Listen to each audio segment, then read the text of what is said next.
Salut les amis, j'espère que vous portez bien. Installez-vous confortablement. Nous allons faire un petit tour du côté de la Côte d'Ivoire où la situation socio-politique nous interpelle.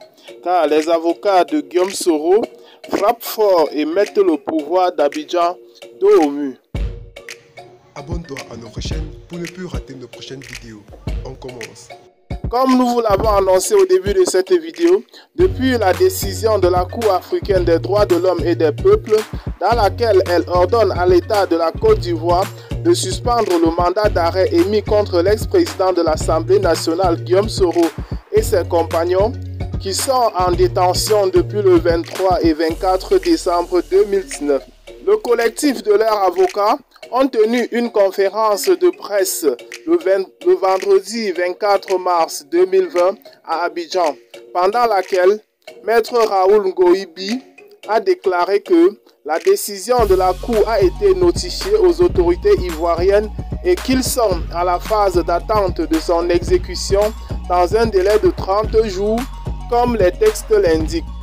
Il a renchéri en déclarant que cette décision doit être exécutée dans l'immédiat et elle n'est susceptible d'aucun recours. Il est à rappeler que la Cour africaine des droits de l'homme et des peuples, avant de rendre son jugement, a estimé que les mesures de rétention des partisans de Soro ainsi que le mandat lancé contre lui sont illégales et qu'elles doivent être levées car ne respectant aucune réglementation en vigueur. Au niveau du fond du dossier de Guillaume Soro et ses compagnons de lutte, Maître Brahima Soro pense que nul n'a contraint l'État de Côte d'Ivoire à être partisan de la charte et des protocoles relatifs à la création de la Cour africaine des droits de l'homme et des peuples.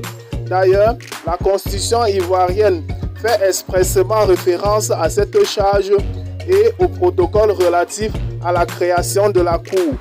Ces avocats ont donc appelé le gouvernement ivoirien à un peu de sérénité et de respecter ce qu'ils ont délibérément ratifié et de donner un peu de crédibilité à la Côte d'Ivoire car les Ivoiriens méritent un peu plus que cela et qu'il ne faut pas appliquer des décisions de la Cour africaine seulement quand c'est en leur avantage.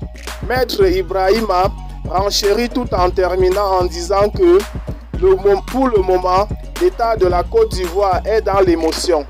Le moment de l'émotion passera et ils se rendront compte qu'ils ont un choix, celui de respecter les engagements et à arrêter de jouer avec les institutions. Pour suivre de près cette actualité et ne pas rater nos prochaines vidéos, n'oubliez pas de cliquer sur j'aime et surtout de vous abonner à la chaîne. Et si vous l'avez trouvée intéressante, n'oubliez pas de la partager avec vos amis. Bye et à très bientôt pour de nouvelles vidéos.